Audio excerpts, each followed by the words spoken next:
شكلك حلو ولا وحش؟ او خليني اسألك السؤال من ناحية تانية، انت شايف نفسك شكلك حلو ولا شكلك وحش؟ معظم، مش هقول كل، المعظم بيكون شايف نفسه اللي هو انا بص شكلي مش حلو، مش عاجبني اصلا، كل ما ابص في المرايه اقول يا دي النيله مين ده.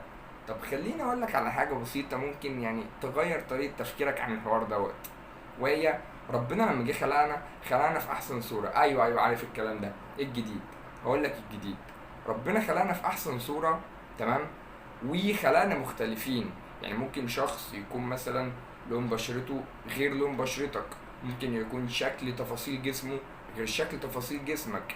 فربنا خلق الشخص دوت ميزه بحاجة، خلق الشخص دوت ميزه بحاجة، والأكيد إن خلقنا كلنا مميزين بحاجة. فطالما ربنا خلقنا مميزين، ليه احنا ما نحبش شكلنا بقى؟ فاهم الموضوع؟ فكر فيها. وبس كده. سلام.